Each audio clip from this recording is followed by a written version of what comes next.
ভাবুন তো, একদিন হঠাৎ পুরো পৃথিবী জলে ডুবে গেল। না আছে জমি, না আছে জীবন। ঠিক তখনই এক রহস্যময় শক্তি এসে রক্ষা করল সব কিছু। কিন্তু সেই শক্তি যদি একটা মাছের রূপে আসে, তাহলে কি বিশ্বাস করবেন? হিন্দু দর্শনে একটি গভীর সত্য বারবার উঠে আসে। যখনই সৃষ্টি বিপদের মুখে পড়ে, তখনই ঈশ্বর নিজেই রক্ষার দায়িত্ব নেন। এই রক্ষার ধারাবাহিকতায় ভগবান বিষ্ণুর 10টি অবতারের কথা আমরা শুনেছি। আর সেই 10 অবতারের সূচনা হয় এক আশ্চর্য রূপ দিয়ে। সেটি হলো মৎস্য অবতার। কিন্তু মাছ কেন?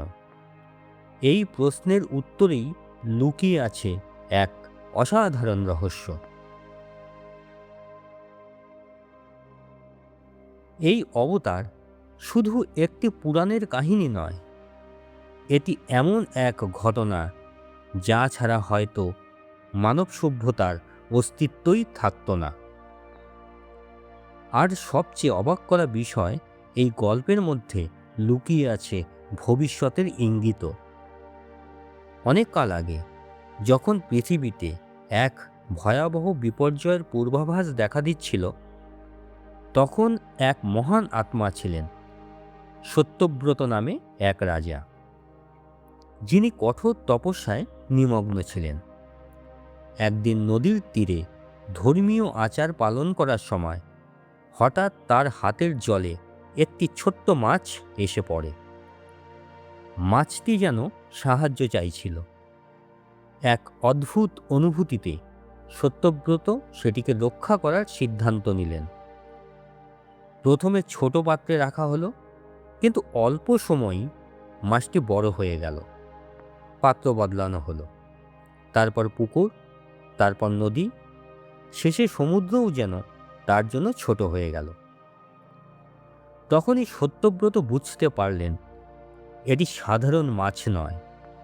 সেই মুহূর্তে মাছটি নিজের আসল পরিচয় দিল। তিনি স্বয়ং ভগবান বিষ্ণু।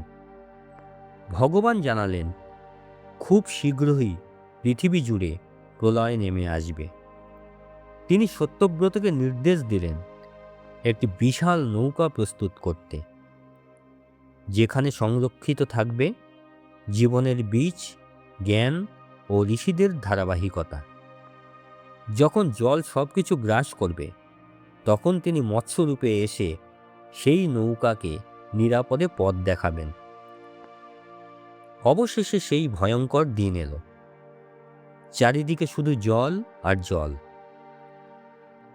প্রতিশ্রুতি অনুযায়ী মৎস্যরূপে বিষ্ণু এসে নৌকাটিকে পথ দেখিয়ে নিয়ে গেলেন এক নতুন সূচনার দিকে। এই কাহিনীর ভেতরে রয়েছে গভীর এক প্রতীকী বার্তা। প্রথমটি হল মৎস্য, অর্থাৎ সৃষ্টির আদিম অবস্থা। দ্বিতীয় প্রলয়, পরিবর্তন ও পুনর্জন্ম। তৃতীয় আছে নৌকা, জ্ঞান ও ধারাবাহিকতার বাহক।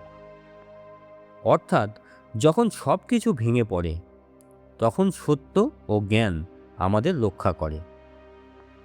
তাহলে কি এই গল্প শুধু অতীতের স্মৃতি, নাকি প্রতিটি কঠিন সময়ে আমাদের পথ দেখানোর এক চিরন্তন সংকেত? যদি এই কাহিনী আপনার মনে একটু হলেও আলো জ্বালিয়ে থাকে, তাহলে ভিডিওটি লাইক করুন, শেয়ার করুন আর সাবস্ক্রাইব করে রাখুন অমৃত দিশারি। কারণ এখানে আপনি খুঁজে পাবেন পুরাণের গল্পের আড়ালে লুকিয়ে থাকা সত্যের সন্ধান। আবার দেখা হবে নতুন এক রহস্যের সঙ্গে। নমস্কার।